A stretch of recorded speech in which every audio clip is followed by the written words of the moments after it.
सत्ता का दूसरा कार्यकाल। और सवाल अभी विपक्ष से। सवाल तो उससे होगा जिसके हाथ में ताकत हो, जिसके हाथ में पुलिस हो, संस्थाएं हो और मीडिया जिसके सामने नतमस्तक हो। सवाल तो उससे होगा ना। हम लेकर आए खबरों का एक ऐसा शो जिसमें सवाल होंगे सीधे, बेलाग और बेबाक उनसे जो सवालों से बचते हैं, जिनके हाथ में ताकत है। बेबाक सिर्फ द लाइव टीवी पर। द लाइव टीवी, सच सबसे आगे। नमस्कार, आप देख रहे हैं बेबाक, मैं अभिसार शर्मा। दोस्तों, अगर आपको यह अंदाजा लगाना है कि पश्चिम बंगाल में जो आने वाले चरण हैं वो भारतीय जनता पार्टी के लिए किस तरह के होने वाले हैं, तो आपको प्रधानमंत्री नरेंद्र मोदी की कूच बिहार में आज हुई रैली की यह तस्वीर देखनी होगी। फुल स्क्रीन पर देखिए दोस्तों, 30% जमीन जो है या ग्राउंड भरा हुआ है और आप देखिए प्रधानमंत्री नरेंद्र मोदी अपनी बात कर रहे हैं और जनता जो है वो चलते हुए वापस जा रही है। यानी कि जो भीड़ बसों में लाई गई या किसी प्रलोभन के साथ उन्हें इस मैदान पर लाया गया, वो भी नहीं रुकना चाहते। और आप इन तस्वीरों में लगातार देख सकते हैं किस तरह से भीड़ जो है वो छोड़कर जा रही है। और इसी को तृणमूल कांग्रेस ने मुद्दा बना दिया है। तृणमूल कांग्रेस ने क्या कहा है दोस्तों, आपके स्क्रीन पर। BJP is down and out, Bharatiya Janata party खत्म। एक ऐसे दिन जब भारतीय जनता पार्टी बड़े पैमाने पर हिंसा कर रही है, आप प्रधानमंत्री नरेंद्र मोदी के फ्लॉप शो पर निगाह डालिए। जनता छोड़ रही है एक ऐसे वक्त जब प्रधानमंत्री अपनी बात रख रहे हैं। इससे स्पष्ट हो जाता है कि बंगाल ने भारतीय जनता पार्टी को ना कर दिया है। यह कोई और नहीं बल्कि तृणमूल कांग्रेस कह रही है। दोस्तों, आज का दिन जो है वो बहुत विचित्र रहा। एक वीडियो अब मैं आपको दिखलाना चाहता हूं कि तृणमूल कांग्रेस की जो कैंडिडेट हैं, किस तरह से भारतीय जनता पार्टी के कार्यकर्ता डंडे लेकर उनके पीछे दौड़ रहे हैं। बहुत ही भयानक नजारा है दोस्तों। अगर ये पकड़ी जाती तो मैं नहीं जानता इनका क्या हश्र होता। आपके स्क्रीन पर वो तस्वीरें देखिए, किस तरह से सुजाता मंडल को जो है भागना पड़ रहा है और उनके पीछे डंडे लिए ये जो लोग दिखाई दे रहे हैं, ये भारतीय जनता पार्टी के कार्यकर्ता हैं। तो एक तरह से कहा जा सकता है कि सीआरपीएफ वहां क्या कर रही थी, चुनाव आयोग वहां क्या कर रहे थे, और आखिर भारतीय जनता पार्टी के कार्यकर्ता इतने उग्र क्यों थे। इन सवालों का किसी को जवाब देना होगा। सुजाता मंडल ने क्या कहा, क्योंकि यह दावा कर रही थी कि उनके सिर पर चोट लगी है। उन्होंने क्या कहा पत्रकारों से, आइए सुनते हैं। দাদা বয়কট করা, দাদা বয়কট করা, দাদা এখানকার পুলিশ পুরোপুরি দাদা বিজেপির ভোট করাচ্ছে দাদা। আমার ফোনটা পেয়ে দাদা আমাকে প্রচন্ড মেরেছে, প্রচন্ড মেরেছে। আমি মিডিয়া আছে কিন্তু সবাই এলো পাথারি। আমি গেছিলাম ভোট করাতে, আমাকে বলছে, আমাকে যাচ্ছে তাই অশ্রাব্য গালিগালাজ বলছে, একে মেরে দে, একে মেরে দিলে পুরো ভোট আমাদের হয়ে যাবে। और कुछ किलोमीटर दूर कूच बिहार में प्रधानमंत्री नरेंद्र मोदी क्या कह रहे थे। वो कह रहे थे कि इस वक्त बंगाल में बीजेपी की ऐसी लहर है कि 2 मई के बाद टीएमसी के गुंडे जो हैं वो दौड़ते फिरेंगे। प्रधानमंत्री ने क्या कहा, पहले आप ये सुनिए। बंगाल में बीजेपी की ऐसी लहर चल रही है, ऐसी लहर चल रही है जिसने दीदी के गुंडों, दीदी के भय को किनारे लगा दिया है। मैं आपसे समझना चाहता हूं प्रधानमंत्री, क्या यह है बीजेपी की लहर जिसमें आपके कार्यकर्ता इस तरह से एक पार्टी की महिला प्रत्याशी पर इस कदर हमला करेंगे? यह अपने आप में बहुत कुछ कह रही है दोस्तों। और सबसे बड़ा प्रश्न जो उठा रही है वो चुनाव आयोग पर। असम में जैसे कि आप जानते हैं क्या हुआ था, कृष्णेंदु पॉल जो कि एक बीजेपी नेता थे, उनकी गाड़ी में ईवीएम्स मिले। क्यों? क्योंकि ईवीएम्स ले जाती जो गाड़ी थी वो खराब हो गई और इत्तेफाकन जो गाड़ी वहां से गुजर रही थी वो बीजेपी की नेता की थी। कितना बड़ा इत्तेफाक है। और बात यहां नहीं रुकती दोस्तों, इस खबर को देखिए। इस खबर के मुताबिक आपकी स्क्रीन पर, चुनाव आयोग ने तृणमूल नेता के घर ईवीएम और वीवीपैट मिलने की घटना पर सफाई दी। बताया कि सेक्टर ऑफिसर तपन सरकार रिजर्व ईवीएम और वीवीपैट लेकर अपने एक रिश्तेदार के घर चले गए। यह आयोग के निर्देशों का सरासर उल्लंघन है। दोस्तों, यह हाल है चुनाव आयोग का। खुलेआम ईवीएम्स को लेकर इतना गड़बड़ झाला चल रहा है, लोग शिकायतें कर रहे हैं। इस तरह से बीजेपी के नेताओं के गाड़ियों में पाई जा रही है। और यहां पर देखिए, एक चुनाव आयोग का अधिकारी तृणमूल कांग्रेस नेता के घर में चला गया। यह अपने आप में बहुत कुछ बतला रहा है और दोस्तों इसे हम नजरअंदाज नहीं कर सकते हैं। एक और खबर दोस्तों आपके स्क्रीन पर, यह है असम के दीमा हसाओ जिले में एक बूथ पर थे सिर्फ 90 मतदाता, लेकिन ईवीएम में वोट पड़े 171। चुनाव आयोग के 5 अफसर सस्पेंड। 90 वोट्स, 171 वोट्स पड़ रहे हैं। और यह हो रहा है असम में, क्योंकि देखिए पश्चिम बंगाल के अंदर तो इन्होंने ममता बनर्जी के हाथ पांव एक तरह से बांध दिए हैं। क्यों? क्योंकि अब वहां के जो सुरक्षा प्रमुख हैं उन्हें बदल दिया गया कुछ दिनों पहले, आपको याद है। और कुछ ही दिनों बाद आपको याद है कि ममता बनर्जी ने यह दावा किया था कि उन पर हमला किया गया, जिसके चलते आज उनके पांव में जो है प्लास्टर बंधा हुआ है।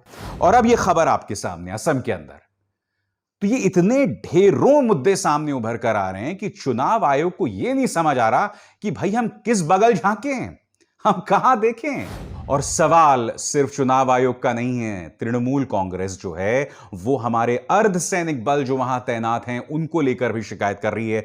मसलन ममता बनर्जी का यह ट्वीट आपके स्क्रीन पर, जिसमें वो ये शिकायत कर रही हैं कि हम लगातार चुनाव आयोग से शिकायत कर रहे हैं मगर चुनाव आयोग हमारी बात नहीं सुन रहा है, क्योंकि वहां जो अर्धसैनिक बल तैनात हैं वो हमारे वोटर्स पर दबाव डाल रहे हैं कि वो बीजेपी के पक्ष में वोट करें, कि वो तृणमूल कांग्रेस के खिलाफ वोट करें। और इसके लिए उन्होंने जो एक न्यूज चैनल है उसका यह छोटा सा क्लिप भी पेश किया है, जिसे मैं चाहता हूं आप सुनें।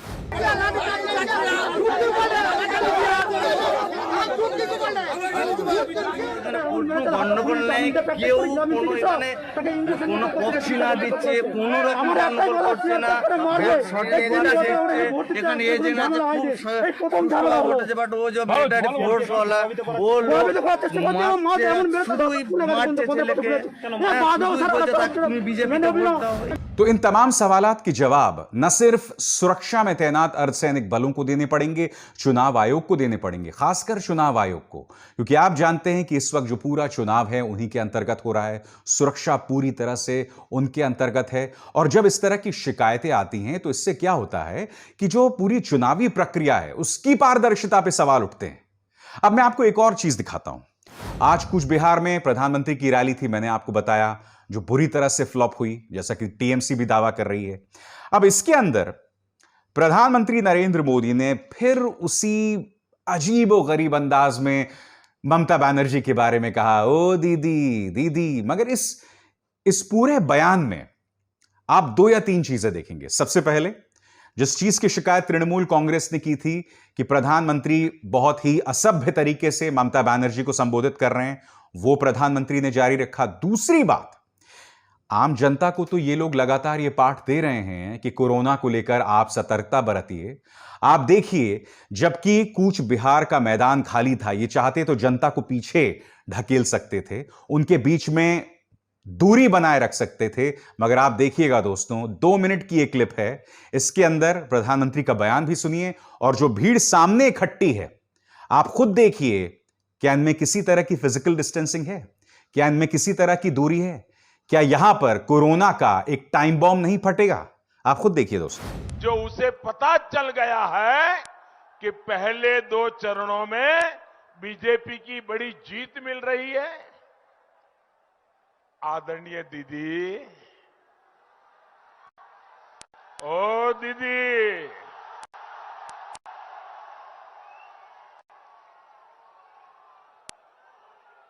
अरे दीदी, हम तो मामूली इंसान हैं और ईश्वर की आज्ञा से, ईश्वर के आशीर्वाद से देश सेवा में लगे हैं। दोस्तों, आपका प्यार मेरे सर आंखों पर,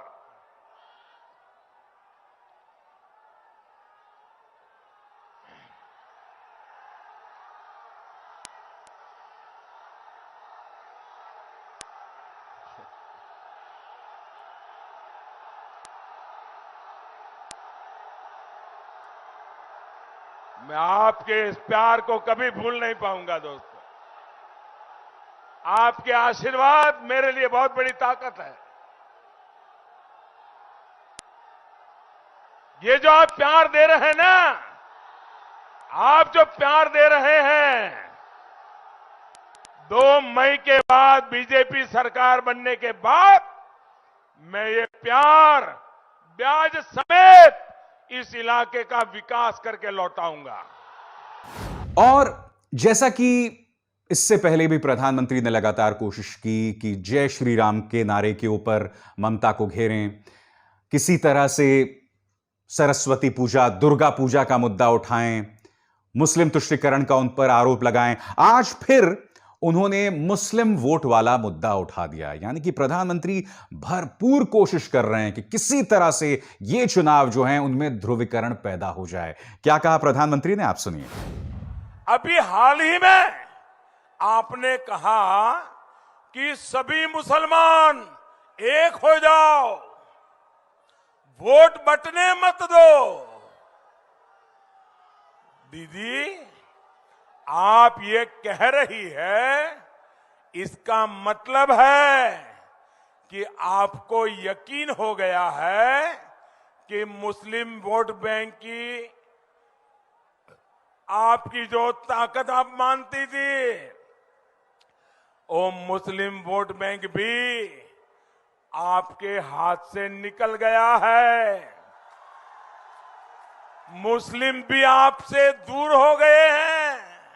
दोस्तों, आपको समझना होगा, भारतीय जनता पार्टी से बेहतर कोई साइकोलॉजिकल गेम यानी कि दिमागी गेम जो है उनसे बेहतर कोई नहीं खेलता।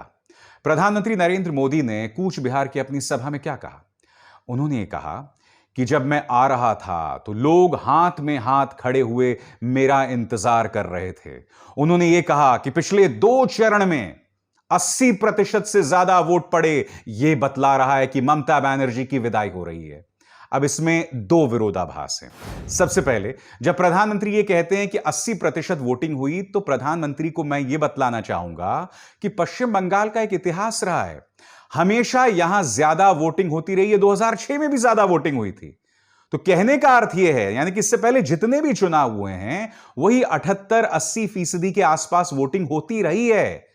मगर प्रधानमंत्री नरेंद्र मोदी अपनी जनता को क्या बतला रहे हैं कि अगर 80% वोटिंग हो रही है और यह पहली बार हो रही है, यानी कि पहली बात तो गलत बयानी, सब्जबाग दिखाना अपने समर्थकों को, और दूसरी तरफ यहां पर एक धारणा पैदा करना।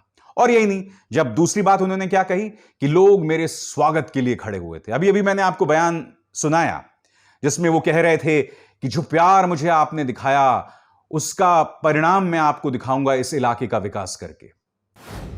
अरे, बिहार की जनता भी इंतजार कर रही है मोदी जी, भूल गए आप? और उत्तर प्रदेश, क्या कहा था आपने?